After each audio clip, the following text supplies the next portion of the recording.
All right, hello everyone. Sorry about that.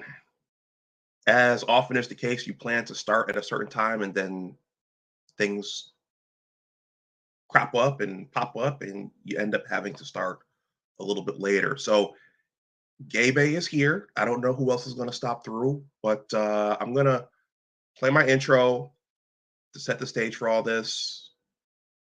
I'm going to have a piece here regarding the tech layoffs, and then I'm going to bring Gabe A up, and yeah, we'll see. Professor Black Ops is here, so the gang is here. All right, so I'm gonna play my intro. I'm gonna read this piece, part of it, and then I'm gonna race through the rest of it.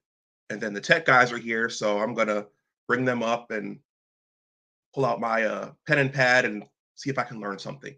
So I will see you guys on the other side of the intro, and yeah, let's see what we can learn from the tech guys.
All right, everyone, welcome back to Big Discussions 76 Science and Technology. Speaking of technology, I don't know. It looked like that article, the screen share was still enabled. So so before the intro, I don't know if you saw me in the article. I saw myself here, but that happened on Tuesday night after I finished a stream over on my original channel. I wanted to show my newsletter. I thought I clicked share, and when I went back, it didn't share. So technology, man, when it works really well, it's good, but when it doesn't, it's not so good. If you all if you all want to make a donation during the stream, if something resonates with you and you want to make a donation to the channel, that information is there. I don't have a Cash App or PayPal over here. I'm sorry, I don't have a AdSense or a Super Chat. I have Cash App and PayPal. So if you want to donate something, that is there. So this is going to be an open technology stream. Gabe A and Professor Black Ops are here backstage. If Keep It Techie or someone else, someone from the Black Brain Trust wants to come through. Let me slow down. If someone from the Black Brain Trust comes through and wants to come up, if Dr. Dix wants to come through and come up, everybody is welcome. I sent Dr. Dix this last night. He's a busy man. We've been talking about him coming back for another Q&A sometime soon. So look out for that. So before I jump in, science topics. I speculate on this a lot here. You know what? There are a lot of things. The more I do this, the more I'm starting to realize that these topics they seem to be only for um, a small contingency, a select few.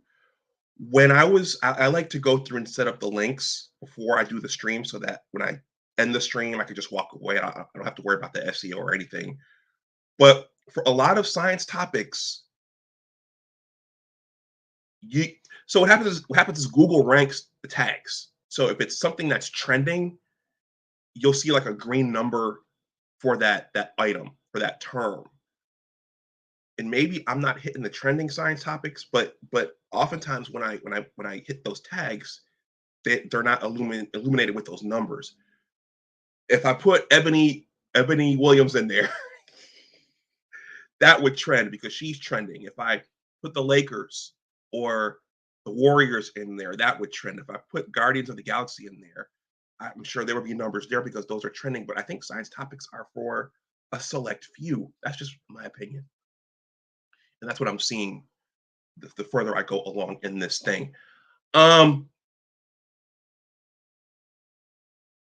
um, yeah, Princessa, yeah, any of these guys who want to come, they can come. So yeah, I've got Gabe A and Professor Black Ops. Let me hurry up here. So I'm going to read this article, half of it on the tech layoffs. Over on my original channel, I did a stream on Tuesday about jobs versus careers. And so I'm going to start this off. That link is below.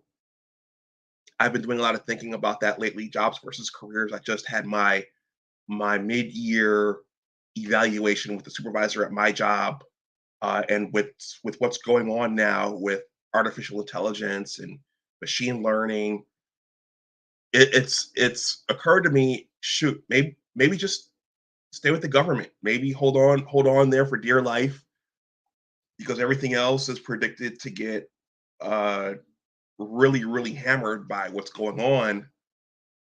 And so that stream is below. And as I was thinking about this stream as I was looking at this article highlighting all of the layoffs, because there are a lot of layoffs in the tech sector, it's fascinating because when I was an undergraduate at Johnson C. Smith University, shout out to my HBCU, I remember all the tech guys, the computer programming guys, the computer science guys. This was the late 90s. This was right before the tech bubble. They were able to go right in and get jobs. I'm in the biological sciences, so I had to do a lot more training. But it's just fascinating that these individuals who are getting laid off, they all had to do a lot of training. They all had to do more training to stay in because when you're in a career is something that grows with that should grow and evolve with time. And in most professional careers, you're expected to continue to train and evolve and grow. So I can't imagine what it's like to study, to train, to evolve, and to grow, and then to just have your career just suddenly wiped away. So let me jump into this and then bring Professor Black Ops and Gabe A up. And hopefully the screen share works the way that it's supposed to this time. Okay, so that's there. And there it is on my screen. Okay, I'm going to go through this really, really quickly.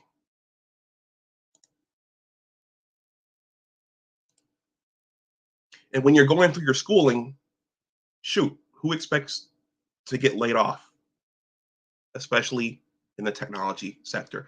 So this is entitled Tech Layoffs in 2023, a Timeline. Facing an uncertain global economy and slowing revenue growth, technology companies have picked up the pace of layoffs in 2023, with total staff cuts now greater than all tech company job losses last year.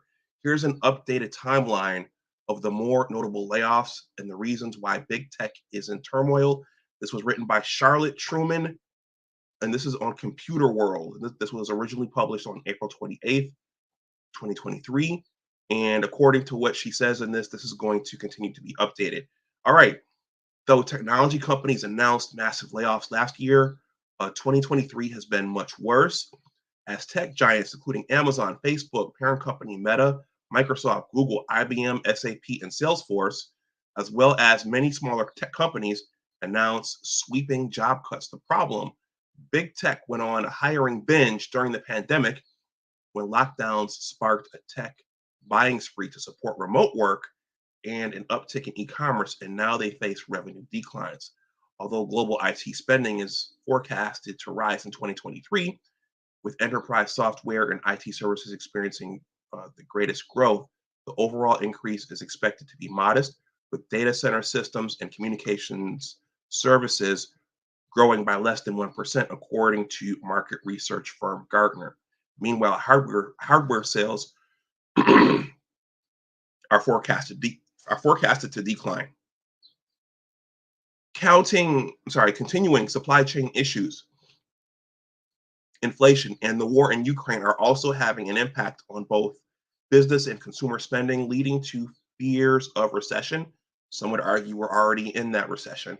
According to data compiled by Layoffs FYI, the online tracker keeping tabs on job losses in the technology sector, 617 tech companies, 617 tech companies have laid off about 185,000 staff so far this year, compared to 411,000. 164,411 layoffs last year. While high-profile tech companies such as Amazon and Microsoft have already announced significant job cuts this year, the silver lining for technology pros is that many of the layoffs involve non-technical staff. Okay, so the tech guys are safe. In fact, a lack of experienced tech talent means companies have been raising salaries for IT professionals, with consultancy Janco Associates predicting that raises for IT pros could jump 8% in 2023. Here is a list to be updated regularly of some of the most prominent technology layoffs the industry has experienced recently. I'm going to sprint through this. April 2023, Dropbox lays off 16% of staff to refocus on AI as sales growth slows. April 24th, Red Hat cuts 4% of global staff. April 20th, technical teams hit by Meta's latest wave of layoffs. March 30th, Kyndryl. I've never heard of Kyndryl. Kyndryl lays off staff in search of efficiency. March 23rd, Accenture lays off 19,000 to cut costs amid economic uncertainty. March 20th, Amazon to lay off 9,000 more workers, including some at AWS. Me and Professor Black Ops have talked about AWS. March 14th, Meta cuts an additional 10,000 jobs from global workforce. March 7th, Atlassian lays off 5% of staff to refocus on cloud ITSM. February 27th, Twitter stealthily lays off 10% of remaining workers, including tech staff. February 13th, Twilio announces fresh round of layoffs impacting 70% of its workforce. February 10th, Microsoft cuts HoloLens Xbox Surface jobs as industrial metaverse team said to fold. February 10th, Yahoo lays off 20% of its staff as it cuts advertising tech business. February 9th, GitHub lays off 10% of workforce, plans to go fully remote to cut costs. February 7th, Zoom lays off 15% of its workforce after a growth spurt during pandemic. February 6th, Dell Technologies lays off 6,650 staffers. Almost done. February 2nd, Splunk to lay off 4% of its workforce to reduce costs. Some of these companies I've never heard before. I'm not in the tech sector, so that makes sense. February 1st, PayPal to lay off 2,000 employees. January 2023. January 26th, SAP announces 2,800 job cuts, says they're unrelated to over hiring or performance. January 26th, IBM cuts 3,900 remaining employees after double asset disposal. Almost there. January 20th, Google announces it's cutting 12,000 jobs globally. January 18th, Microsoft CEO Satya Nadella confirms plan to lay off 10,000 workers. January 16th, Google-backed Share Chat lays off 20% of staff. January 13th, Alphabet Robotics subsidiary Intrinsic lays off 20% of staff. January 12th, Alphabet-owned Verily cuts 15% of workforce. This is a lot. January 11th, Informatica to lay off 7% of its workforce to cut costs. Okay, we're at the beginning of the month, so this is the end. Salesforce, this is January 4th. Salesforce to cut 8,000 in restructuring plan. And then finally, January 4th, Amazon confirms more than 18,000 employees to be laid off. Okay, with that, let me bring up Gabe and Professor Black Ops. Gentlemen, what's going on? You're on mute, Gabe. I definitely am on Garna. Hey, what's up, everybody? Happy to be here. I'm upset. Why? Wye? How Gabe get top billing, man? Gabe and others, man. I'm upset. Hey, Gabe RSVP. I respond to the email. I did. That's right. I'm hood. I just go show up when I show up. No, shout out to Gabe. Shout out to Gabe. No, just joking. No, it's all good. What's up? All right, gentlemen. Well, this is an open stream, so I guess we can start. I know you guys are in the cybersecurity arena / universe. Yeah. So, are you guys seeing any layoffs there, or are you guys pretty buffered from this? You want me to go? You want to start off? Yeah, I'll start. Well, the funny thing is, my contract ended at a very large state agency. The weird thing was the state agency offered me a job, but we know states don't pay well, so I actually had to go back on the market. But I found a job pretty quickly.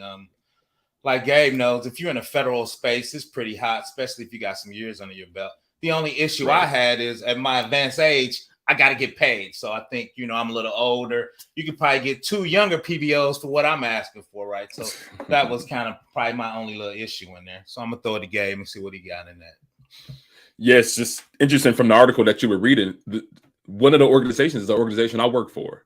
So I work for Accenture, and they did recently cut 19,000 jobs. But I do think that something that was contextualized there was the roles that were let go. Most of them were like internal roles, non-chargeable roles, which means that roles that don't really add to the bottom line of revenue for that organization. And I think that that's really like the overall theme of what's happening.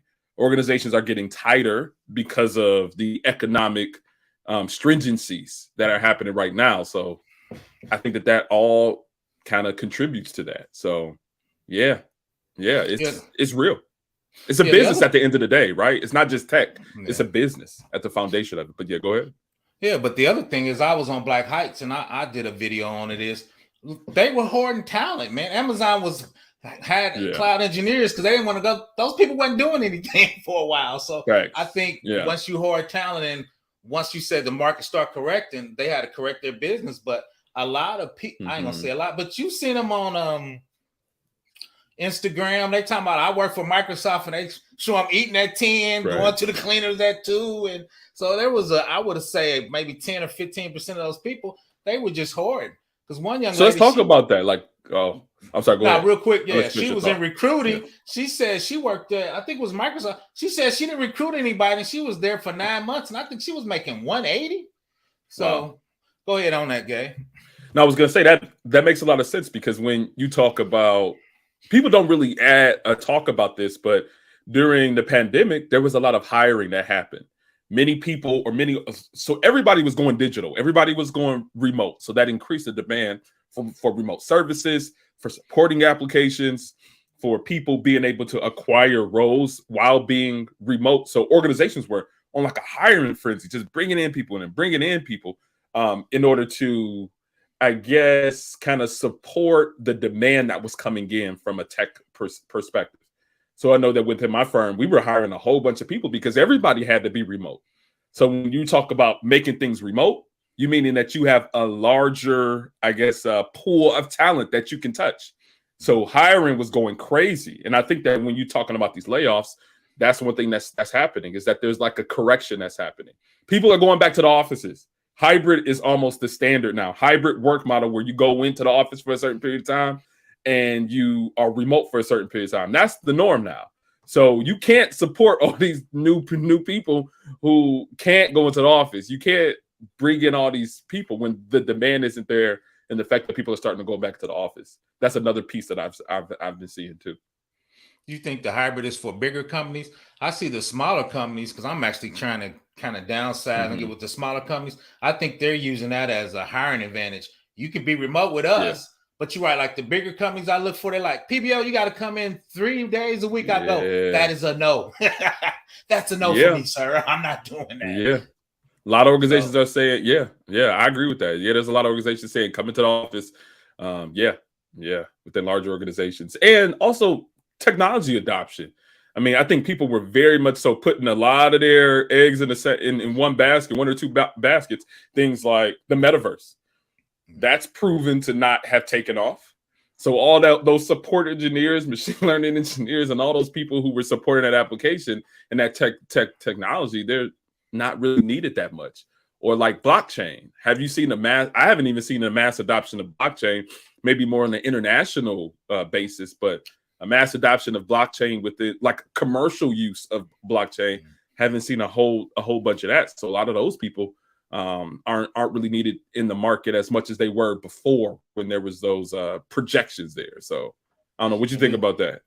No, you're right. In Bitcoin and that whole kind of it's fizzled out for a while, and the underlying technology of that was blockchain, right? So a lot of those companies are going out of business from that perspective. So you're right, all of those blockchain coin experts, because a lot of people don't realize that's really technology driven, right? They're burning off coins with algorithms, right? So I think all of that is technology driven. So just us now. Yeah, go ahead.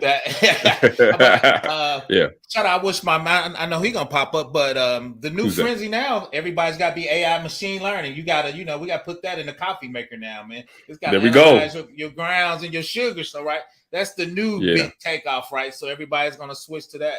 So what's your thoughts on the new on that? That happens. That happens, doesn't it? A lot of times what happens is that a new technology comes onto the scene and now everybody wants to invest in it.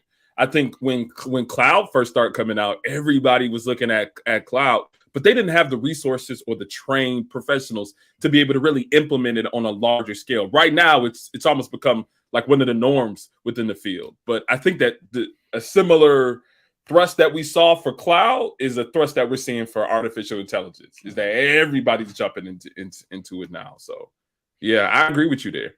And I tell people, you got to be careful because as you see, they come and go. So by the time you get trained up and you think you're ready, it might be the hot thing, right? So we always tell people, get some fundamentals, man. Linux gonna be around forever. Windows gonna be around forever. Right. Do the big clouds, AWS, Google, Azure, they're gonna be around forever. Database is gonna be around forever. So there's just fundamental tech stacks that you can get into. Yeah. And you more red team, I'm more blue team. So cybersecurity. Now that's a thing. In itself is big. Go ahead and chime in on that. I think another thing that's come with this technology, with especially artificial intelligence, is I've been seeing some fear mongering happening. A lot of that, right?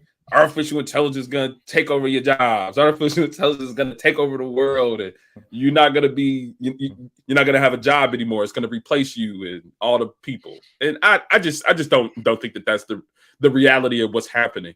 I mean, even now I'm doing a contract where I'm leading out a team of individuals where we're actually using ChatGPT in order to help with us delivering some of our services. So we're trying to, so I think more organizations and more teams are using artificial intelligence, like infusing it into their current work streams in order to be more productive, rather than there's this large, massive replacement of individuals or replacement of people within the field. I think that there needs to be some contextualization. I think that a lot of that fear monger is coming from people who aren't really working in the field. It's more people that's just like, the movies are now going to be, the movies are now coming. So, that's actually, I don't know. Well, Gabe, let me ask you this. Yeah. Would something like cybersecurity be pretty protected from that? Or, I mean, is that something an algorithm could do, or is there something specific about what you guys do that you guys just wouldn't be affected by it. It depends on the role, I would say. But yeah, go ahead, Professor Black Ops, and I followed up. Yeah, I know. I'll let Gabe follow up. And I agree with Gabe 100%. Is there's already a shortage. So I think, and they're doing it now, they're using AI and machine learning to assist you in cybersecurity. One thing, let's talk about logs where we track everything you do. The government tracks everything you do. That's a petabyte of information. That's like going to the library every day. A person can't physically look through those logs. So you're going to do machine learning to do that. And I'll let Gabe in. He's the TTP guy, right? Where they're looking at your attacks, and China attacks a certain way so they can look in the logs and figure out if it's Cozy Bear, China, Russia, the kid on the couch, right? So a person can't look through those logs, right? So I think machine learning is going to do that. And if you look at AWS, they're adding machine learning, right? So we've been trying to kill programmers for 30 years. So I watched ChatGPT write code. None of that code was secure. It never validated anything. So there was a lot of pieces missing in the code ChatGPT generated. Now, granted, that's a great base start. So what would take you 3 weeks, it's going to get you up to 60% or 70%, but you're still going to need to look at validation, OWASP. There's a lot of security things that's not in that code yet. So I think cybersecurity from that perspective is still going to be good for another 10 years. And Gabe's going to chime in on that is when you do that internally, ChatGPT, I don't think it's really went through a security assessment. I think people are starting to look at it because Samsung, Amazon banned people because they were putting proprietary business information in it. And there was a leak in ChatGPT where other people could see what you were putting in, right? So I think ChatGPT is getting tightened up. So I think it's going to be a while, like Dave said. I think there's, like Gabe said, I think a lot of people is in this hysteria. You're going to be fired in 3 years. No, it's not going to take that long. No, I think in a decade, I think you might start, taking out certain sectors of work, right? So absolutely. On that, Gabe. And Professor Dunbar, if it's okay, can I share the screen here to show kind of an example of how AI is being infused into some of the technologies today? Yes, please go ahead. I'll be right back. Go ahead, Gabe. Sure. So this right here is called. So Microsoft has made a product. It's called Microsoft Security Copilot, and kind of the tagline here is empower your defenders to detect hidden patterns, harden defenses, and respond to incidents faster with generative AI. Right. So the thing about this is that just as we've been talking about, this is more of an infusion into current work streams for security operations center organizations and tools. So here are some of the features that come here. I'm just going to kind of zoom down here. Is that it's here to assist this Copilot is here to assist in incident response, threat hunting, and security reporting. Even more specifically here with this threat hunting piece is that there's times where security operations center organizations have what you call alerts that come in, which needs some contextualization. It needs data from different parts of the organization in logs and from different assets and servers and workstations. And it needs to be contextualized. One thing that this security copilot is here to do is here to assist with making sense of that for who? The person, for the analyst. This isn't something that's looking to replace people. This is something looking to enhance the work products of the individuals already working in the field here. So, and we've seen larger organizations like Microsoft doing heavy investments in artificial intelligence. Even here is showing like a level of kind of modeling where an alert is coming from and what other systems it's talking to. Again, this is giving more information, putting more data in front of the human in order to make correct security decisions for the business.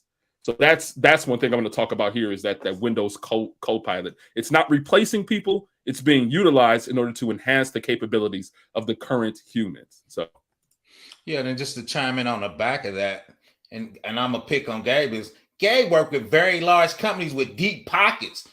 Small companies need those that don't have money. They don't even have a SOC, right? So just to get the benefits from your smaller and mom and pops, because they getting killed by China and credit cards and all that. That product right there gives the mom and pops a little hope to help them, right? Because they don't have any of what Gabe's talking about. So right, when I work with but you know what they do have?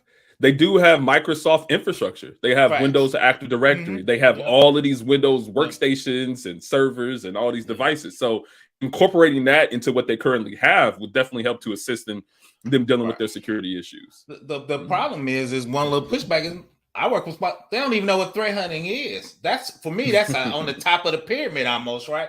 Because you got to have resources. They trying to survive with doing their regular day-to-day business, right? People don't think cybersecurity until you get hacked or until you get fined, right? So, but now you're right. And the other benefit is that's what the cloud helps. The cloud said is we're cheaper to be in the cloud. We'll help you spin up and spin down. And when you get in the cloud, like Gabe said, they give you a plethora of other tools that are machine learning, artificial intelligence that can help your programmer, that can help your DevOps team, your ops team. Just getting that integrated, but too, like Gabe said, that's assisting companies, not taking them away because it's a shortage. There's not enough of those. It's not enough of those guys to go around. You know, Gabe is a highly expensive resources. There's not enough Gabe A's to go around. These people cost a lot of money. So but on a serious tip, because I'm trying to integrate that in with organizations, and from a fair perspective, they tell you got to have threat hunting, you got to have a SOC, you got to have logging, you got to have a SIM. So they got to do that so they can do business with HIPAA, FERPA, which is education, nuclear, all those three-letter government acronyms. You need these processes and procedures. So artificial intelligence, machine learning can help them meet those requirements. All right, now, one thing that you just brought up. Raise my hand here. I'm sorry. Okay, can you guys break down the concept of threat hunting? Does that mean you're actually proactively going out and finding the perpetrator before they do what that's they're red do? Team. Go ahead, Gabe. That's red team. That's you. No, absolutely. So like that's something that you do. It's almost like what you call like an assumed breach perspective.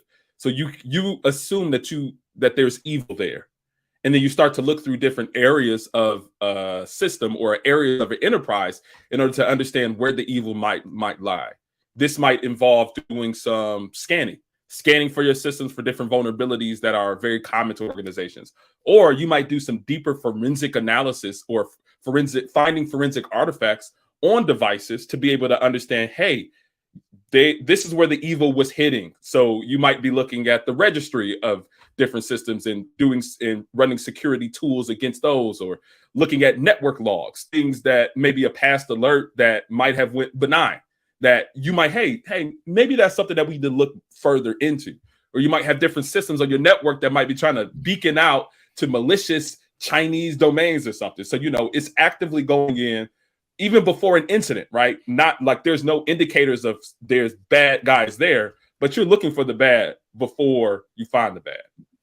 I think that's a good way to put in for threat hunting, for sure. Well, in the forensic part, you think that's 20% of that? I always say, you do your hardening and your basic stuff. And when you do that threat hunting, threat analysis, the static and dynamic analysis, I always put that in the top 20% of most companies don't even get to that, right? So, that's, for me, that's kind of like an advanced technique. Once again, is you got to pay a whole team to do that. And most people trying to do just basic operations and basic IT and basic security, right? So, once again, that's red team. That's definitely a service.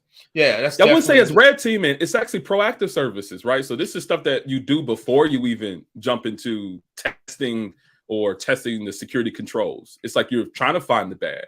So I guess what I've been seeing is that everything's been kind of just blending in together, right? It's all becoming like this, like black team, really, like all these colors are just blended in. So I guess for me, I was, because it's so specific, I put that in red team. But I told a guy I'm blue team, but I got to scan my setup to make sure it's right. I don't want to be embarrassed to get hacked the first day.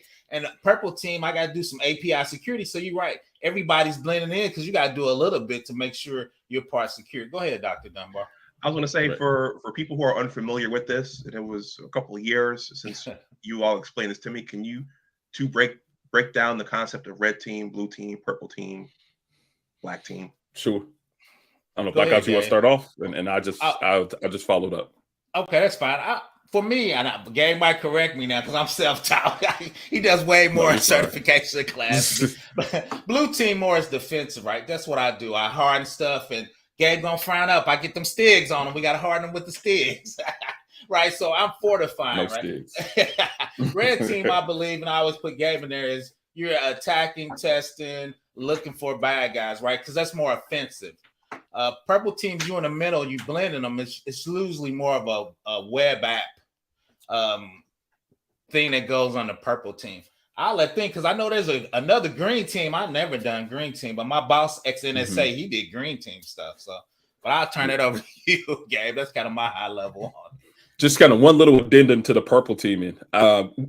We do purple teaming exercises regularly, and what it is that it's literally you have a red team in there looking for or trying to test for the vulnerabilities, testing for the bad stuff, right? But then you also have a blue team where we would be like the consultants working with their SOC, their security operations center people, in order to find out the activities that the red team is doing. That's kind of like the high level understanding what like a purple teaming exercises looks like.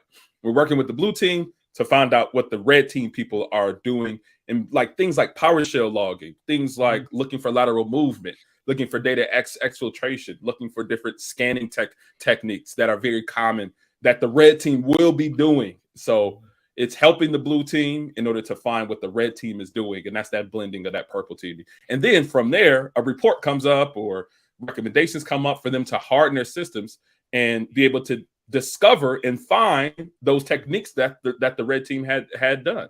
So we'll see what they were able to find or see what they were able to detect from the red team activities. And we'll say, but you guys had several different gaps in your blue team methodologies. So let's go ahead and fill in those gaps so that if anybody was doing this again, you will be able to detect those type of activities. So that's kind of like the overview of what a purple teaming service looks like. Yeah, then when I was at DOD, we actually let the red team get a conference room inside our network and gave them some low-level passwords to see what they can do with them. So you can do that testing at different levels, like Gabe says. So, and once again, for the federal, every 3 years, you actually have to do that type of test. And like Gabe said, they have finding gaps, all kind of vulnerabilities that you did wrong, email non-encrypted. But once again, that's an exercise you have to do in the feds every 3 years. Okay.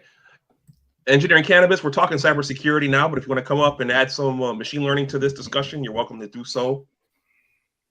He writes right here, pattern recognition that is ran through using machine learning is a part of threat hunting. Yep. And MITRE has all the patterns, right? Now I'm going to say, oh, Gabe, I'm going to let you go in there. MITRE has a ton of patterns that you can look with there and show you different nations, states, how they're attacked. So if you ever go to MITRE, that's kind of what I use to go through and test my blue team setup. So I can see that. Okay, so has the threat hunting has that been around for a while? Because I think, I mean, I'm not in your field, so is that new or has that been around for a while? It's been around for a while. I think it's starting to get more publications and more, I guess, advertisements now. But yeah, people have been kind of going in and testing for where there might be bad for years. So yeah, I think it's been around for a while.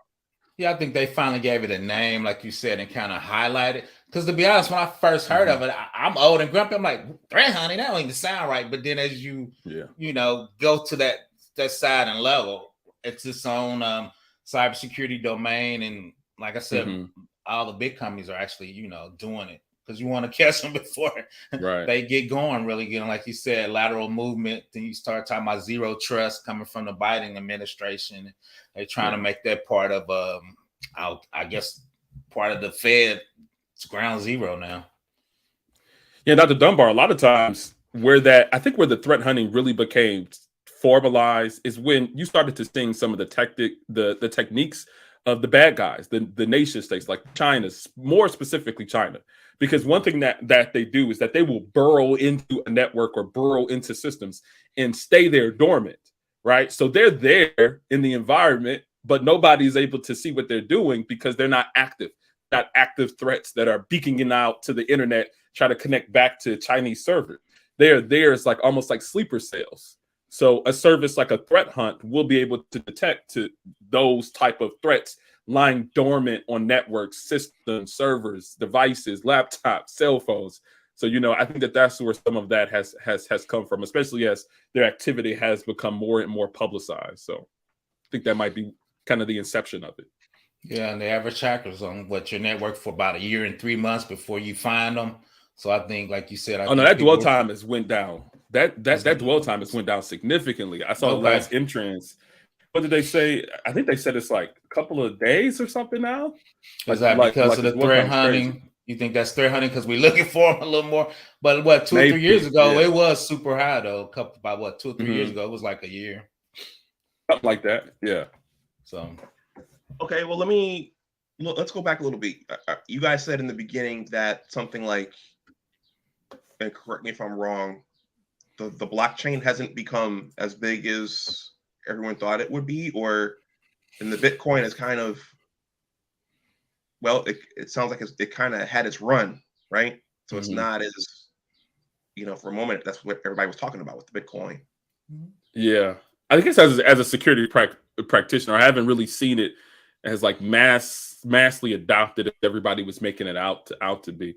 I think that some governments, governments around the world are looking to adopt it within their infrastructure, but from a commercial standpoint, and as you see, like with banks and everything, it's still like a very slow rollout, because much of the infrastructure has to change in order to adopt blockchain into all these financial systems, or putting, some people are saying like I don't know, putting birth certificates on the blockchain, and put it like you have to almost retire everything else in order to be able to put it within that system. So I haven't seen a mass adoption, especially from a commercial perspective, but I'm always open to be corrected. So I don't know. Okay. What have you guys seen? No, I'm kind of with you. I seen a few smart contracts coming from, like you said, the financials, but I didn't see, like you said, they were talking about putting real estate deeds on there. I'm like, dude, the state's barely keeping track of real estate deeds now. I mean, like you said, how are you going to do that whole infrastructure, get that set up, and who's going to pay for it? I mean, all that stuff sounds cool. Who's going to pay for that? I mean, I think that would be a good domain, a good something to do with it. But like you said, it just never, it didn't take off. Yeah. Like a couple years ago, everybody was saying, put it on the blockchain, put it on the blockchain. I'm like, what? Like I haven't even, I don't know. I just haven't seen the adoption on it to just up and say, put it on the blockchain. Like, but I think that's it's not like a buzzword kind of. Yeah, like, but I think that's what really happens with technology. You get this buzz, it shoots up. Then after all the fanfare wears off and all the money, like metaverse doesn't go, then you really find its niche inside of really what it should do. There's a good practice, I think, for auditing and all. There's a good practice, but like you said, now I think it's going to grow the way it should grow, get the products it should get, and it's going to get the investment when somebody can get the ROI payback from using it, right? So. Okay. Bob says blockchain is only 13 years old. So I guess that means it's still on the young side. Sure. An emerging technology. And I don't disagree with that. Yeah, and the two is like, it was the NoSQL a couple years ago. And the first thing I always ask them, where's the security at? Because a lot of times these products come out, they don't have any security, right? Because we enamored by the features. It's like, well, okay, where's the security? Where's the encryption? Where's the auditing? Where are we piping the stuff to the SIM at so we can track the logs? We don't know, right? So I think a lot of time it's the fanfare. Same thing with the metaverse, right? People were buying houses next to Snoop in the cloud, right? Now it's kind of fizzled off, right? So that's for me. That's one thing about the government too, where a lot of this investment and a lot of those dollars for newer technologies comes from the government. So I'm sure that they have some project things in the pipeline, but from Professor Black Ops or even you, Dr. Dunbar, like I haven't seen any very large contracts come through for blockchain. I mean, they're even just starting to adopt a whole bunch of cloud technology within their infrastructure. And so some of those government and federal dollars are not, I haven't seen them heavily adopted within blockchain. Sure, the government is a lot of times behind the technology, I guess, the technology speed, but I mean, that would be where a lot of the investment would come from if it was coming from, or if there was a large adoption of it happening. So, yeah, because they just spent that $9 billion for the cloud. They put that $9 billion for the RFP, and the big 4 cloud vendor is going to try to get a piece of it. Shout out to Oracle; they got a little piece. Go ahead, Dr. Dunbar. Yeah. Well, let me ask you guys about this. Speaking of money and speaking of blockchain, from what I've been reading, they want to implement this central bank digital currency, the CBDCs. Mm-hmm. Can you guys talk about some of the security considerations for something like that? Because you're talking about the country's entire monetary system that the government now wants to.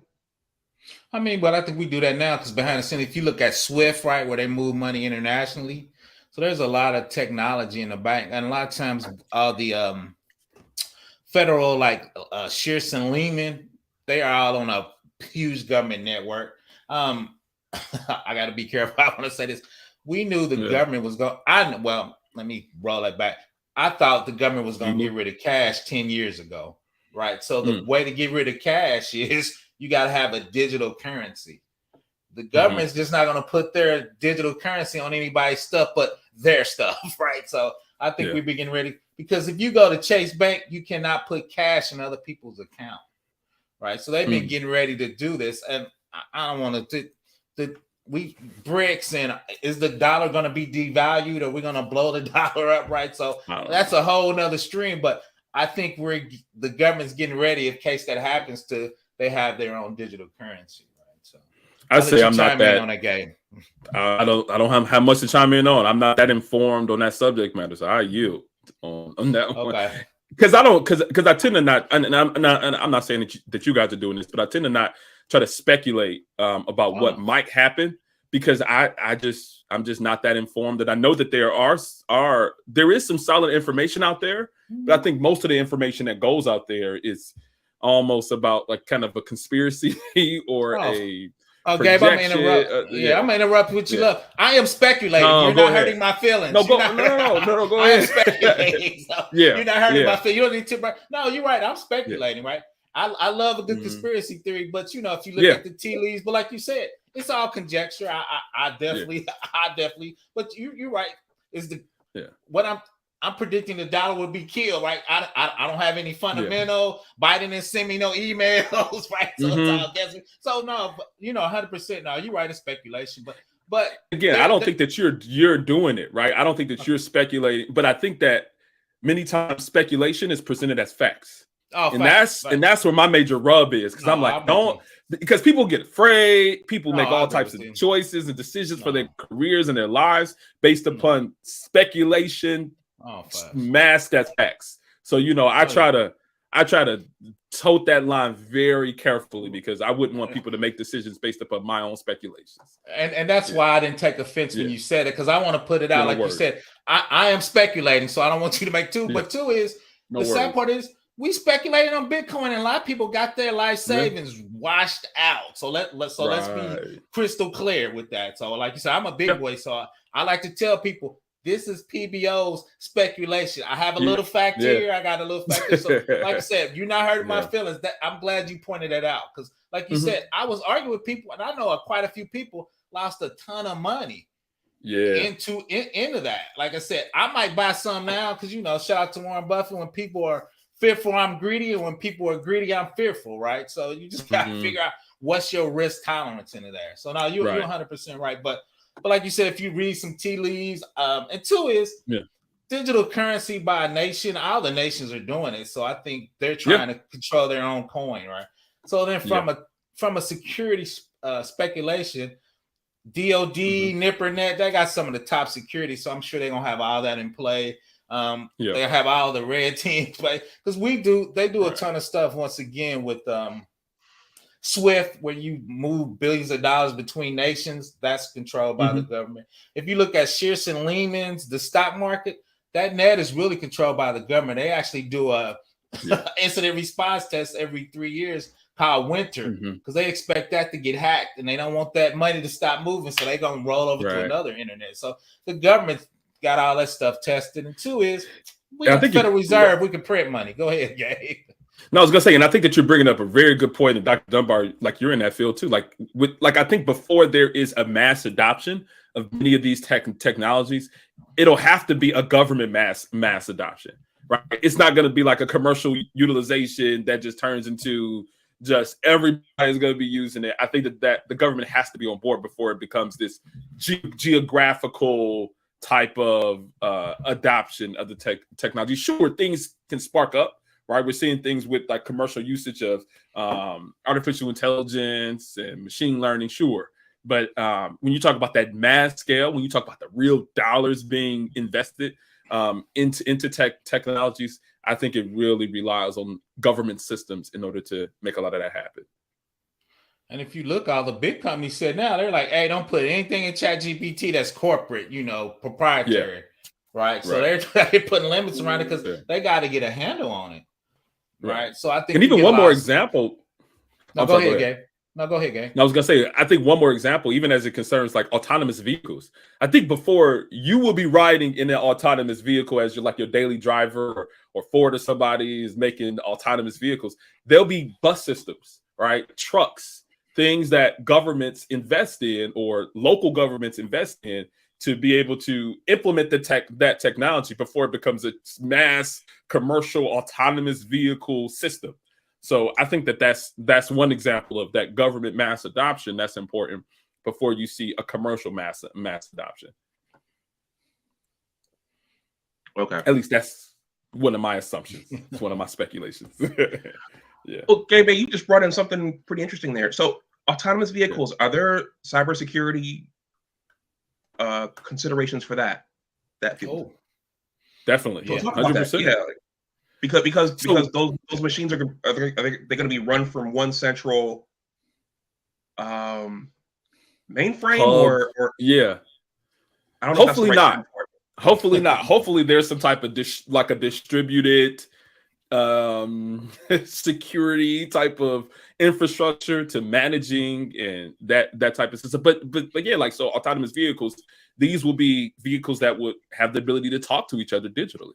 Right, they'll be able to communicate to one another in order to help with, traffic, with safety, with just basic things like there's a person coming down, all these cars stop. So I do think that there are many security considerations where the networks. Sure, I think it'll be in the cloud. Right, cloud technology is huge in that. Another one is right. We were talking about autonomous vehicles. There will need to be some artificial intelligence to be able to predict different activities. Things like if it's a parade happening, right? It needs to be able to predict and be able to reroute vehicles for the most optimized routes because this human physical event is happening in the world, right? So there need to be a lot of predictive modeling and machine learning. So I think that in order for it to be mass adopted, all of those technologies will need to be working together and secured, like you mentioned, and I'll just pass it on to Professor Black Ops to add even more color to it. Yeah, I think we got the proof of concept right now is going on as Tesla. Yeah, I mean, I think Tesla. I did a video on that. Their cybersecurity encryption off the chain, but like Gabe said, is you get software updates to Tesla. If a virus gets in there and I can hack the Tesla, right? There's a problem. So it's called DevSecOps. I did a video. They got DevSecOps inside Tesla. Right. The other thing, and engineering cannabis brought that up, is who's looking at some of those machine learning contextualizations. I like that word that you're going to put up in the cloud. Because one thing that came out is it was on iRobot is you got a program that's in the car. And we were talking about this, me and engineering cannabis, is a little girl steps out in the street. The car's driving. The car knows it can't stop. Semi's coming the other way on iRobot. I'm in the back seat. It's my car. Should the car swerve? Now I got a 60% dying. If I run over the little girl, I'm going to live. What's the car going to do? You got to program that in. So should it swerve and say, okay, PBO, you 55, brother. You got 60% chance. Save the little girl, right? That's an iRobot, right? So those are other things that I wouldn't call them cybersecurity, but those in society, what should it do? Right? Or is it my car? Should it shave my life 100%? Then the other thing, engineering cannabis comes in now, is the person stepping out on the street has a felony. Are we going to do like China? We're going to give it a grade now? He a felony. Run over him. He's a felony, right? Those things have to be programmed in the car. Go ahead. I see you thinking, doctor. Go ahead. No, I was just saying, was that the social credit score you just referred to? Yeah. So are we gonna have one now? So if it's a felon, he gonna get run over 100%, right? So, but those are the things you got to program in the car. It's not magic, right? So you got to tell the car to do what to do in those scenarios. Now, that's not exactly cybersecurity, but that's some testing we need to figure out. How is that written, right? Or what should we do? And I do think it will all play in together, because the fact that people provide the internet and provide systems with so much information about themselves that it just makes sense that everybody will have some type of profile, publicly available profile, that will be inputted into whatever systems there is to make choices about life and death. And I mean, it does get very futuristic, right? It gets very futuristic very quickly when you talk about, having all of these systems talk to each other and have conversations. So yeah, man, it's and kind of even just. Oh, go I'm sorry. Gabe. Go ahead. No, go ahead, Gabe. No, I was going to say just looking at some of the basic security, like, so I think there's another piece, like the cyber physical aspects of things.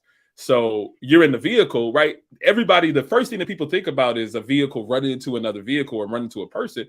But at times it can be things like the heating systems within vehicles that can overheat, and there might be a baby in there, right? And that could cause a child to expire. Or even, say, for instance, there's like a vehicle might malfunction and there's a fire.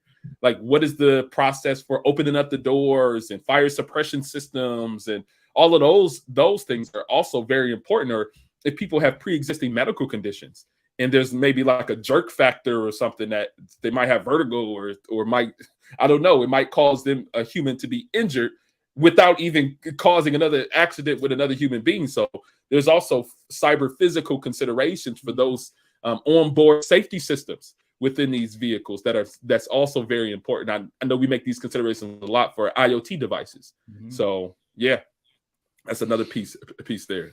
Yeah. Right. Then once again, Tesla's doing a lot of this, because if you look at their navigation system, it's saying this is a person, this is a car, this is a truck. So it's making those decisions. And sad part about, you got kids in the backseat on the highway and the Tesla's driving. I'm like, come on, y'all. So they're doing it as a beta test. So, all right, yeah.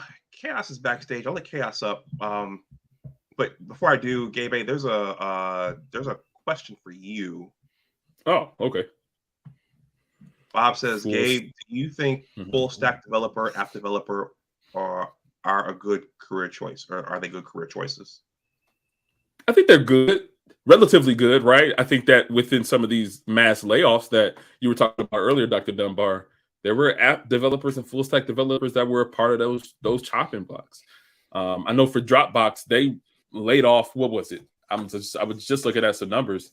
Out of the layoffs, there was 43.14% of their engineering department that were full stack and app developers. So I think that it probably would be a good career path, but I would say probably within a particular technology that would be very much so be needed. Like, I would say even government is probably the safest thing, but I do think that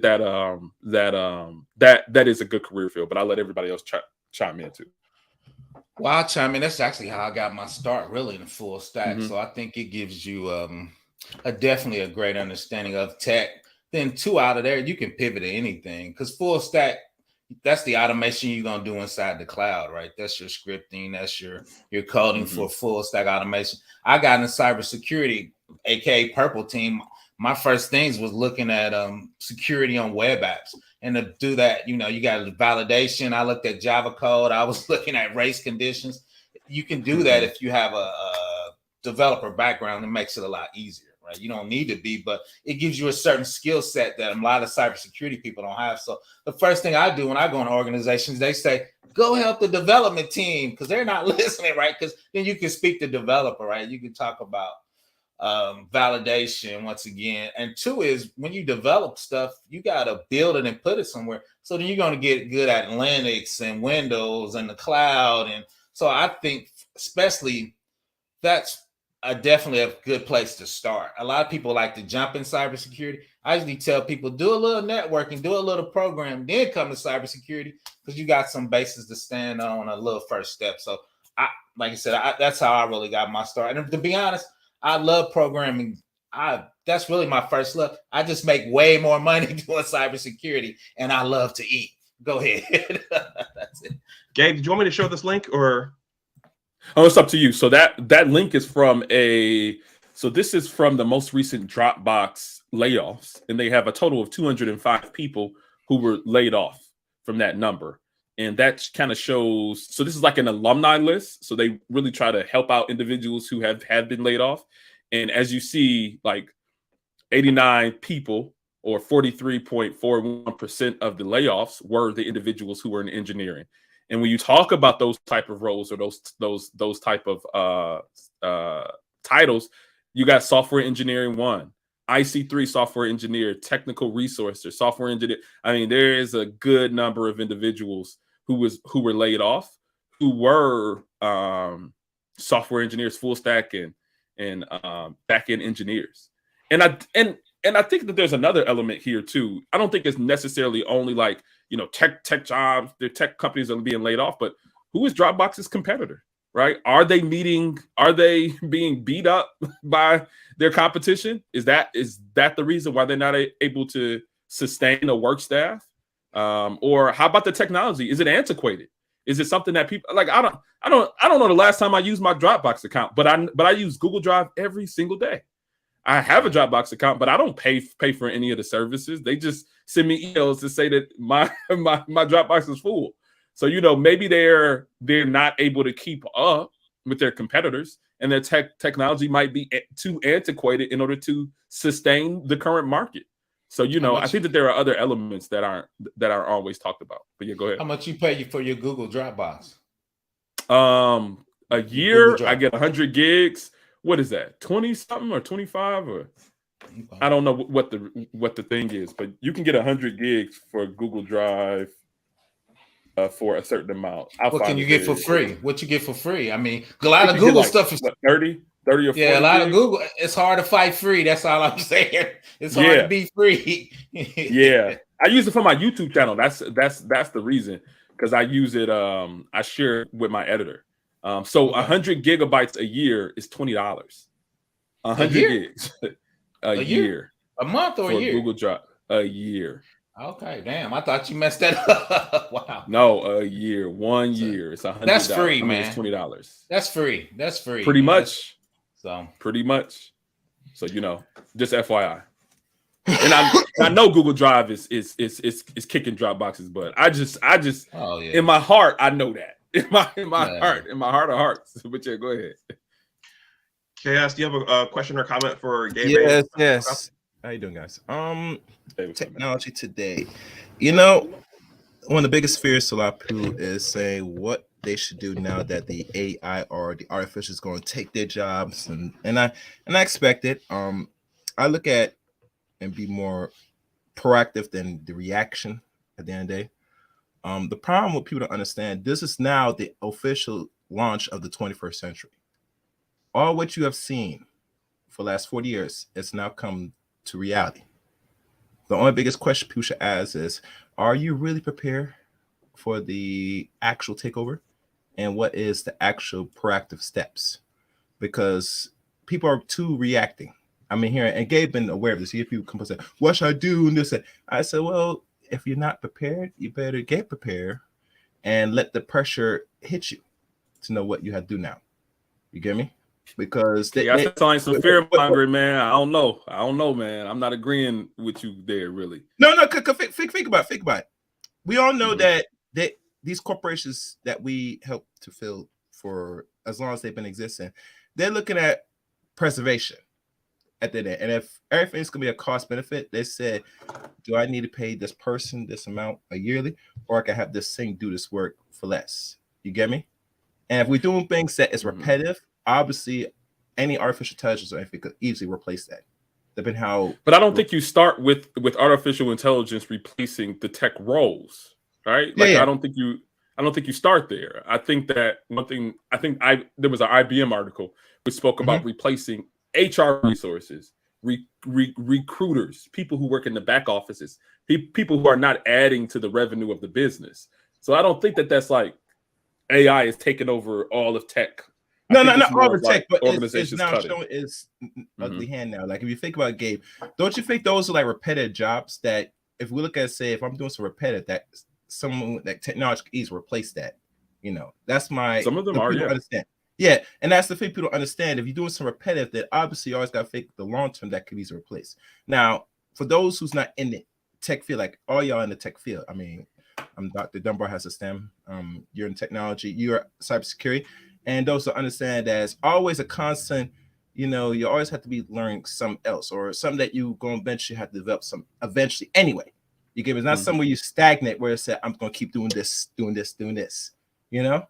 And people, I think we have not been conditioning ourselves, and this is our fault, that we feel that comfortability is the way to go. And as technology comes in and eventually obsolete things that's repetitive, it's going to let the human being know, saying you're going to have to stop being comfortable. I'm not sure why people now at this point, the comfortability is going to sit for long. That's why I hear when people say, well, if I do this, am I secure? You always got to hear about when people say security. I tell people, get out of security. Always know, say, move on to the next thing and always be thinking ahead. Now, because we're at the century now that things will change where, you know, human beings are still resource. But as technology gets better and better, don't be sure that, you know, they're going to decide, say, I'm going to keep spending money on you or having you, wherever money you get, you're going to keep giving back to me. And I'm going to have the machine just do the most work. Not now, but in time. And I think that mentality, I think it should lend more, it should lend less towards technology is going to replace me and then more towards you saying, how can I use technology to do my job better? How can I use technology in order to increase my productivity? I think that needs to be more the mindset than like, I'm not gonna have a job tomorrow because of AI. I think that's where I'm at with it. That's not a good way to say, yeah, how we can use it. But at times, like I said, people are too reaction. Now, I have no problem with the technology that's in front of like Chat GPT and all stuff, and it's a good resource.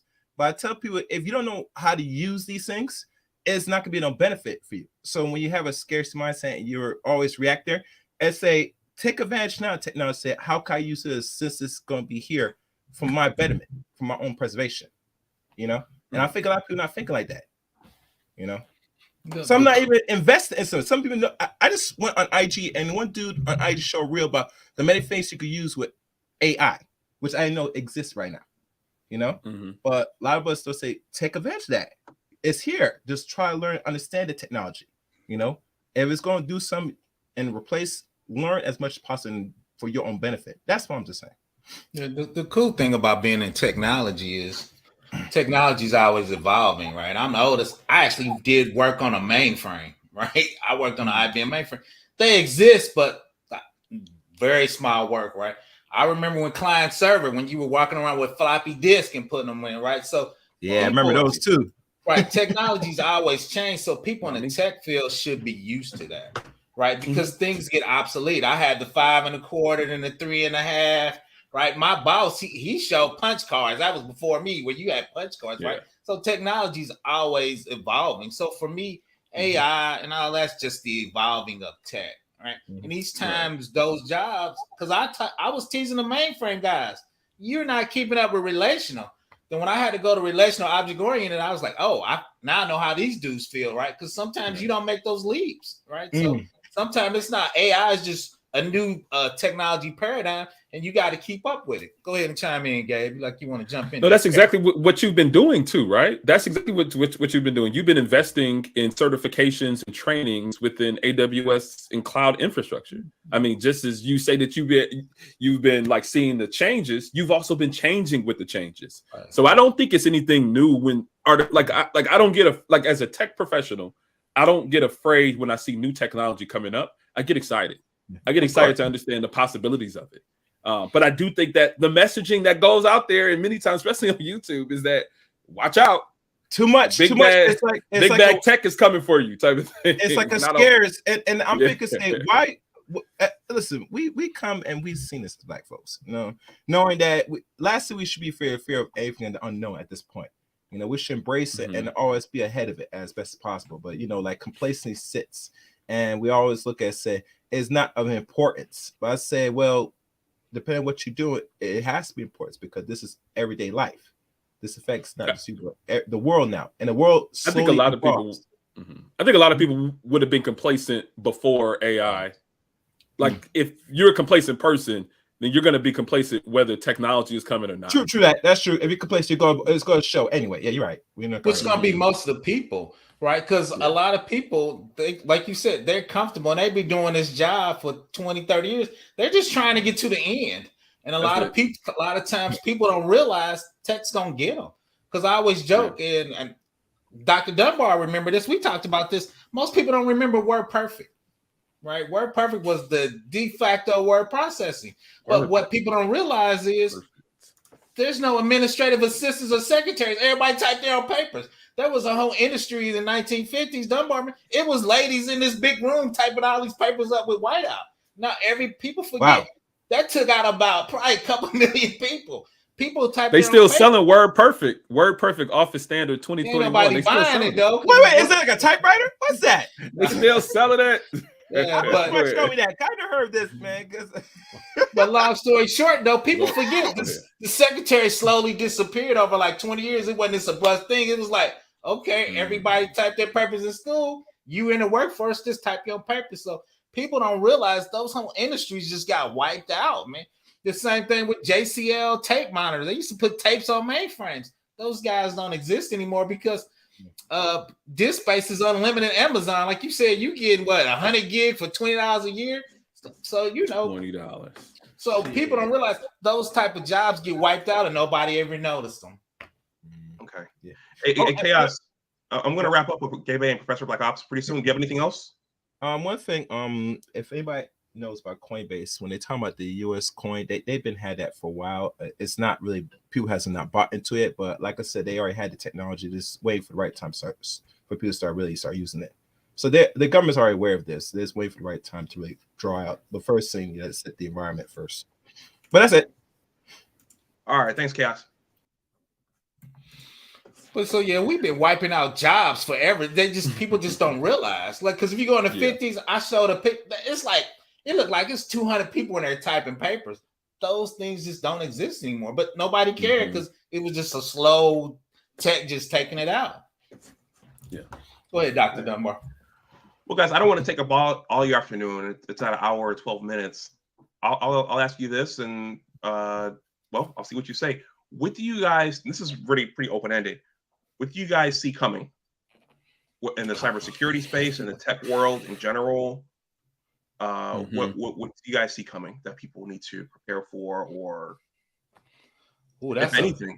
That's a big open. I'll go first. That's a huge question. Okay. I mean, no, it's cool. It's cool. I can roll with. Let's start at the beginning. Is we debate college. I think college is needed, but I think college now is going to be for scholars, right? So, what do you need to learn in the future? Are you going to do certs? Are you going to do boot camps? Are you going to do degrees? Are you going to do associates? Be like the good doc, get a PhD? All of those are viable options. You don't need a degree to get into the industry. Now, once you get in the industry, I will help you to get to degrees. Then you can grow up, be like Gabe, get you a director spot, climb the corporate ladder, right? But what's your education you want to do? There's a ton of different ways to get into IT and cybersecurity. Second is, what are the big things? Cloud is big. We know AI and artificial intelligence are hot for a minute. The other non-technical jobs that are in technical, project management is huge. Most of these guys on the spectrum, man, can't talk to customers. So you can become a product owner, project manager, business analyst. So there's a ton of ways to get in this industry and make the bag and get the bag, right? So figure out a domain and master it. Once again, I love programming. I still think that's a viable domain to get in. You can always create your own product. It's a lot easier with the cloud. You can spin up and come up with your own product and be the next Zuck, right? If you got time and you got vision, right? So don't be scared of IT. It's like any other job. The thing that you have to do with anything you pick, Dr. Dunbar, you got to work on your craft, study, and be very passionate because tech is always changing. So that's all. Go ahead. So hold on. So you said you think college is going to be for scholars, quote unquote. What does that mean? Because I'm thinking about the current controversy in terms of what Ebony said. Facts. What's talked about a lot is the ratio of men well, in this instance, black men to black women going to college. Yeah. But so what does that mean? It's going to be for scholars. For me, I think, and chime in like Gabe said, you can prove me wrong. Is the ROI on return on investment, depending on what you major now, doesn't make sense. So unless you go into STEM, if you're going into some other degree, even economics, I love economics. If you don't get a PhD, you're not making big bank. So do you need to go to college for that? Right? There's other ways to study. So I think in the future, only people with real money gonna go to college, because you can't spend $100,000 and come out making $12 an hour. It doesn't make. Right. And when I went in, your Pell Grant was so big, it made sense to do that. I just think right now, chime in, doctor, if you want to chime in on that. I don't think the ROI on most degrees is going to cover what you pay for it. So why should you do it? When, especially, I'm a STEM guy. I can tell you to go to get a certification. You can get a boot camp. I done sent somebody to Gabe. I said, call Gabe. He got some red team skills for you. Go see Gabe. So for me, the return on investment in the degree. Now, if I want to be, that's why I said, if I want to be a scholar, learn economics, some Plato, and my parents got money, you a scholar, go for it. Right. So, and like I said, that's my vision. And what's again, like, I could be off with that. It just like I said, your average college now is so expensive. So you're going to come out with 100,000, and most of those degrees, you're not making real money. So why should you do it? So that's why I said I would go to college if I want to be a scholar, and I love to learn, and I don't have to make money, right? So that's what scholars used to do in the 30s and the 50s. Your parents sent you to Harvard to learn, right? Both of my parents were sharecroppers. They actually picked cotton by hand. My father was born in 1914. He had me at 53, right? So that's why I brought that up. So I'll let you chime in on that. I know it's kind of controversial. I saw your head. No. That you know what, Professor Black Ops? I think it's important for us who have gone through extensive schooling to talk about this on the back end, because I know that for my folks, college was it. If you didn't go to college, and in a lot of families, if you didn't go to college, then you were underperforming and you weren't realizing your potential. I don't know that was 100% true. And the landscape has definitely changed today. So that's like you said. So that's kind of me putting to the future, because I'm like you. I got an MBA. For me, college was it. My mom, my mom was a housekeeper. My father was a janitor. When I got my college degree, they cried, man. That was like the end all be all, right? So, but I think the future is causing a change for that, right? But in the old days, if you got a college degree, you were going to make money, right? So I think the majority, even if I'm in IT, I work with biologists, I work with mechanical engineers, electrical engineers. I always tease Gabe. I'm like, dude, computer science is much easier than electrical engineering, homie. You could have just did comp sci, right? But so I think once again that ROI is changing. So I'm putting it out. And once again, shout out to my audience and me being around is they're changing my mindset on that. Because originally I like, you got to get a bachelor's, but now I'm like, and two, this is my favorite saying. I think Gabe's gonna agree. Once I got my first job, nobody ever asked me where I went to. No. Nobody ever asked me. Once I got in there, nobody ever asked me. I could have went to DFE Egypt and got a degree. They asked me what's my current skill. So my thought pattern coming future is you can get some certs, get a boot camp, get in there, me, Gabe, and the team can help you get in, and you get your foot in the door. And once you get in there, it's all on you, right? You can get your certs, you can self-study. And so my thought pattern is kind of just changing a little bit on that, Dr. Dunbar. So that's why I said for scholars, right? So that's why I was very intentional with saying that, because that's the way it was in Aristotle. Only the rich people went to school, right? So I think the current setup for colleges, I think is going back to that. Kind of adding one comment to that. I absolutely agree. I think it's less about what you know and what you can recite and what you can remember, and it's becoming more about what you can do. I mean, even as it concerns learning platforms, more specifically within cybersecurity, there are all types of platforms which actually have you doing hands on the keyboard, hands-on labs, interacting with the technologies, understanding the concepts through experiential type of knowledge, rather than just kind of just reciting things that you know about things, right? So I think that it's turning more and more into that, and I think that it's needed. And my second one is a little bit different about answering the question about what's coming or what do you see coming. I mean, specifically so I work in a technology consulting firm where one of our services is that of incident response. When the bad guys get into our customers' environments, they hire us in order to come in to respond to those incidents, to bring them back to a positive security posture, and to really help them stay secure or prevent, to some degree, the bad guys from coming back in. One thing that I'm seeing is that more and more adversarial activity is occurring on a daily basis. I just remember that I've been watching, because the RSA conference, I think, was last week or the week before last, which is a very large cybersecurity conference. It's a lot of executives go there, and they really kind of speak on some of the things that have been occurring, what they've been seeing within their organizations. Kevin Mandia, he is pretty much like an OG, right? He owned Mandiant consulting firm, which was recently, a couple of years ago, was acquired by Google. And he gave the keynote speech, and he spoke about some of the activity that he's been seeing within the organization and the incidents that they've been responding to. And it's very similar to what we've been responding to. Russia, China, North Korea, and all of many other adversarial countries have been increasing in their activities, in their adversarial activities around the world. And I think I say that to say we need more people. We need, like, I cannot. So there's been times where I've been on call, and I had the responsibility for staffing certain incidents that we would see in our customer environments. And it's like, globally, we need more people. So I say that there is a higher and higher demand for being able to respond to what the bad guys are doing. And I'm going to see, and I think that that's going to be increasing over time. I mean, if I could duplicate myself, if I could duplicate other people that can do stuff, people that can actually do analysis, people who can actually engage with customers. These are things and skill sets that are very much so needed in the future and coming. So I'll leave it there. I got to chime in on that. Gabe put it out there.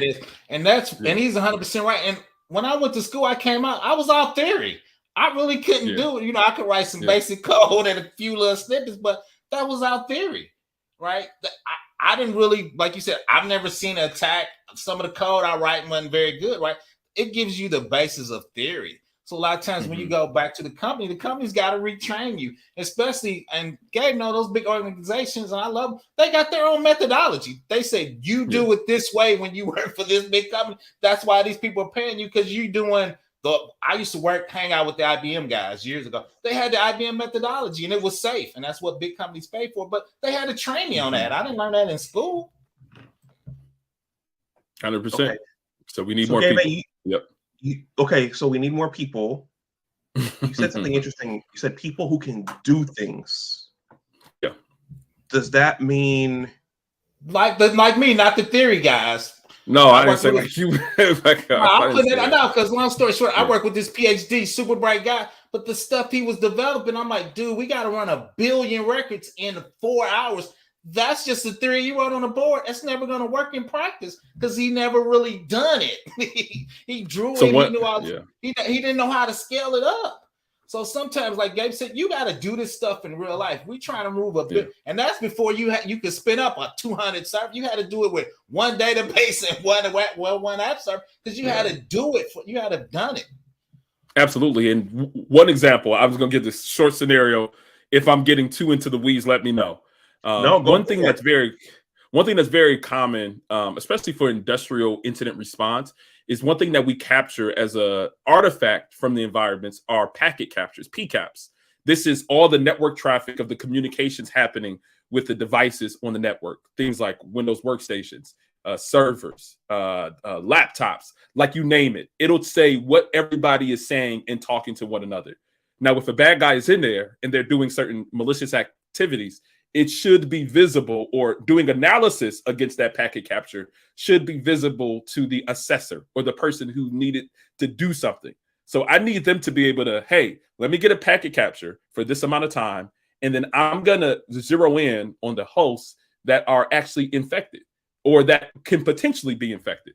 Some of the infections might look like a workstation trying to reach out to a malicious domain on the internet and trying to talk to, I don't know, some website in China to communicate to a malicious web server so that the bad guys can be able to control the systems from the outside and in, right? Or it might look like scanning activities. So there might be one device that is scanning a whole bunch of IP addresses for all different types of ports and protocols and services that will be visible within a network packet capture. And the thing about it is that the people that can do will be able to take that packet capture, run it through different tools, and be able to assess to say, hey, we need to do further analysis on this device, this device, this device, and this device. And then now we're going to go into the next phase of our investigation. That's one example of something that's important for somebody to be able to do in order to respond to some of the recent incidents that have been happening. But like Gabe said, a lot of times that's when your artificial intelligence come in like, hey, this is scanning and especially in sequential order. I'm going to highlight these and you need to look at this. But that's where machine learning, they highlight that for you in the logs and help you out, right? So, right. Looking for patterns and timing and different adversarial activities, things that like threat intelligence integrated into the analysis tools is something that has been very valuable. Looking for hashes of different files to say, hey, based upon this hash, this is an evidence of something that we've seen in a previous incident. This is something that you need to pay more attention to. Things like that. Okay, I'm going to read 2 comments here. Well, there are several, but Bob says you need to also find industries to train their employees. As an IT graduate, I didn't learn anything. It's interesting. I'm going to push. Can I push back against that just a little bit? You cannot leave an organization. You cannot leave your education of your field up to an organization only, right? If they have resources and trainings within, take advantage of those. But if you know that you need to learn something, you cannot leave it to that organization for you to be able to learn that thing. I just leave it there. Yeah, and I got to definitely chime in on that. Why would you leave your destiny in another company? I want to learn AWS. I dug in my pocket because I'm 55. I know I need to be in the cloud. I'm not going to let the company, if they want to chime in, cool. But I know I need to get this next 10 years of your life. I will never put my life in anybody else's hands. Right. That's interesting, Professor Black Ops, because this gentleman right here, a lot of people feel like the company should invest in resources in. Well, I think I'm a little older than him, so I'm from I think the old school, whereas if I need to take this on myself. I think a lot of younger kids believes I got to work this right. The company owes them something. Like you said, like Gabe said, the company's about making money. I never conflate the two. So if I get a better offer, I'm going to leave. If the company's losing money, I expect them to fire me. I'm not upset. I understand how this transaction works, right? So now, if you can convince the company to invest in you for something to be able to give them a good return on investment, sure. But if you're like, dang, they didn't teach me anything without trying to, But Gabe, you know the game is if they're going to invest in you, they're going to say, you need to sign this note for 2 years so you don't leave, so we can get our investment back, right? So it goes both ways. So I'm never confused. And 2, as I always tell people, what they really don't do is as a consultant, a lot of times when I go in, I'm ranking myself.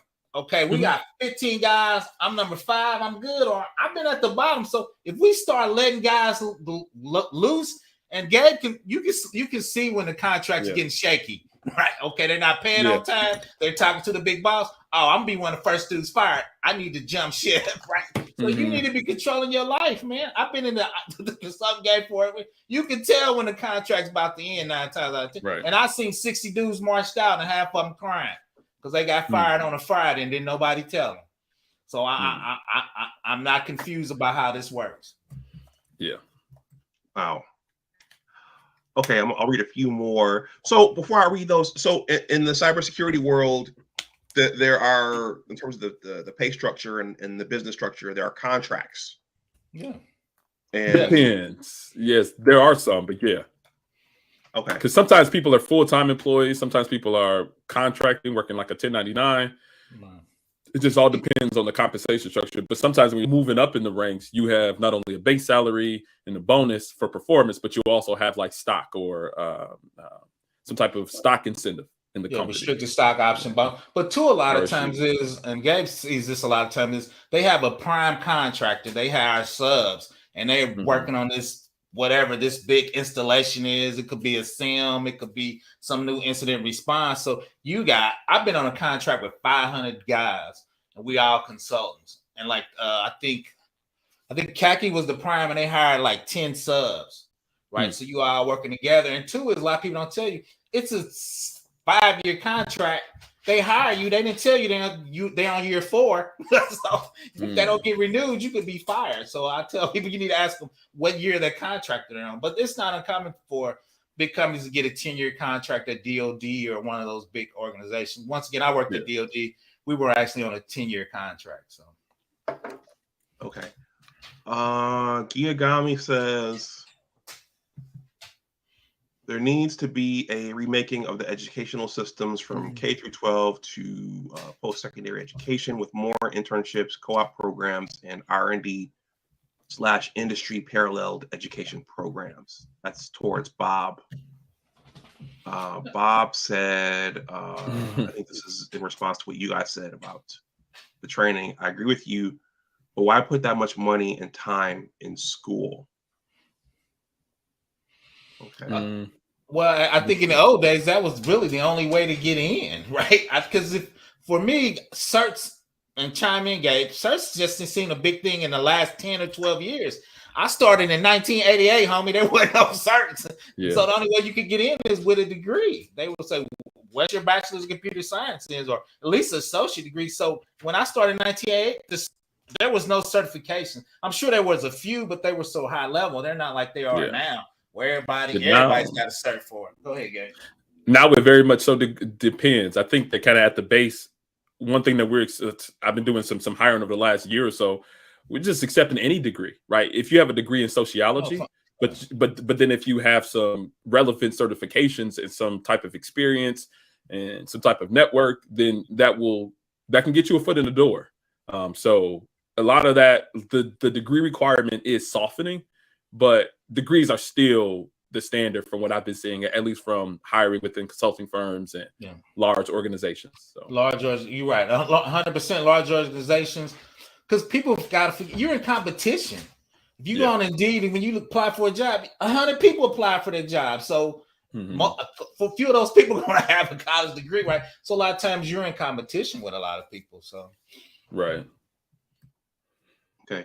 Engineering Cannabis says the information is out there. Learning it before it is requested, or learn it before it is requested. Be ahead of the technology and industry. So be proactive about it. Okay. I'll read one more and then we'll wrap up. Giyagami says primary, secondary, and new college students' performances dropped because they didn't have the required academic/intellectual discipline to keep up with distance learning. Well, Giyagami, I think that a lot of that is dependent upon the family and the parents investing in the children early. I don't know if that is so much of a because because children don't have those skills that, sure, it's something within public education, but I mean, I think it's primarily within the education that the parents and the family provide for the children. So I don't really, I think a little different take on that is, and I used to teach for 10 years, is everybody doesn't learn the same, right? So I think some people take distant learning. That's just a difference. And some people, I think, which is rare, they love classroom, they love the interaction. And me as an ex-professor, it took me a while to figure out how to teach long distance, because when you're in the classroom, and I'm sure Doc and Gabe know this, I can look at a student and go, oh, they have no idea what the hell I'm saying, right? Their faces, it's hard to do that over Zoom, right? I'm trying to look at the little boxes, and if like we talking about, if they're not forthcoming and be like, PBO, I didn't get that. Most kids ain't going to tell you that, right? They're going to go home and try to struggle. Where if I'm talking a lot of times, I can look at somebody's face and be like, oh yeah, I need to re-say this, or two is you can call on people and try to get a feel. That's totally different when you do distant learning. And a lot of times distant learning, they're like, hey, just do a video. They look at it, and if they got any things, they'll ping you, right? So I think we got to figure out different learning techniques for different people. And I'm hoping AI and machine learning can kind of, as you go through a class and curriculum, figure out the best way for you to learn. So that's kind of one of my passions coming up. So let me let Doctor go eat because I'm hungry too. I could be up here all day, man. I could go, but nah. So that's it. So I think you need to figure out what you need to learn. And part of that is, and I'm good at because I'm oldest, how best do you learn? I'm a tactical guy. I like to take quizzes and I like to do labs, right? So I think you need to figure that too, is what you need to learn and how do you need to learn to best for you can take advantage of those learning skills and techniques. Like Gabe said, there's a ton of stuff out there. Yeah, I agree. All right, well, gentlemen, thank you for coming through. Anything else? Doc, I want my name on the bill next time I show up, man. I feel like I'm part of Gabe and the struggle lights. We didn't know you was gonna show. We didn't know you was gonna show up, man. We didn't know. You do tech. You got 99%. I'm gonna show up, man. I'm in the clouds. Oh, hey, Professor Black Ops. The beauty of this is that once it goes over to YouTube, I can adjust the title. No, it's fine. It's fine. Gabe's my man. I like to pick on him, man. I like to see the young lions, even though he think he old. I think I got him by a decade. I like to see him doing like big things, man. So man, I'm good with that, man. My job is come here and help people, man. That's why I came, man. Black dudes don't live too long. You know those numbers, Doc. So I'm trying to get my last little help, man. So get it in. So I'm all good. No, this is awesome, man. Thank you for having us, man. Yeah. All right. Thanks for responding so quickly and pulling, help me pull this together. Thank you. Yeah. It's so funny because I be on YouTube so often because I'll be doing like an incident, like I mentioned, like these incidents go over weekends at times. So I'll have YouTube here and all of my analysis and everything on the other side. So I'm very much so available because I'm very often in front of this computer. But I'm kind of the same way. Gabe does a little more. I'm over here looking at GDPR. Somebody's asking me GDPR questions at work. I'm like, I don't know. I need to do some investigation. All my customers in the U.S. I don't do a lot of Europe. So one of the clients I got, they doing business in Europe. So I'm like, Gabe, I'm over here. I'm gonna do a video on GDPR probably next week. So appreciate it, man. All right, you guys have a good enjoy the rest of your weekend. Appreciate you. All right. Well, everyone, I'm going to wrap up here. Thank you to Aquatechie and to Yup for the generous cash apps. Those are very much appreciated, and especially with what I described and with what I describe at most of these videos. This is not celebrity gossip. It's not sports. It's not movies and entertainment. So this is right now. This reaches out to a specific crowd, and I appreciate you all coming in any support that you feel moved to give or donate. So I hope somebody learned something. I will definitely cut the stream up and use it as shorts somewhere, whether it's here or on Instagram or in my Facebook network. So I appreciate Gabe and Professor Black Ops coming and gracing my channel. So, well, hey, we're going to do it again. Thank you, Giagami, for that. All right, for the new people watching on the playback, I'm going to make sure I do this right this time. I am a writer. I have a newsletter. This is it. Boom, there it is. The link is in the description box below. I'm going to drop it in the chat.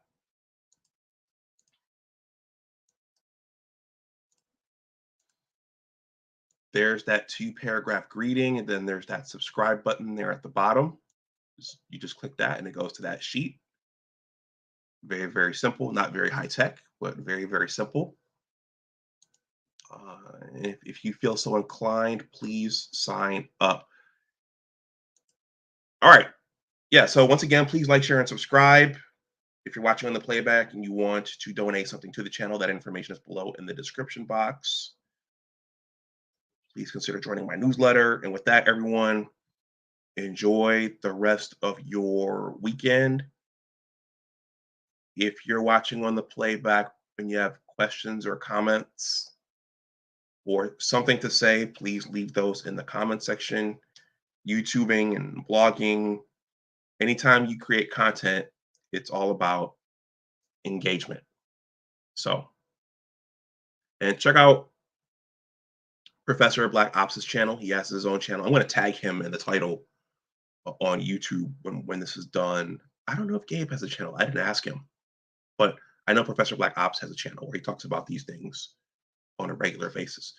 All right, everyone, take care. As always, remember that your attitude determines your altitude. Always try to do your best. Take care, and I will talk to you the next time. Bye-bye.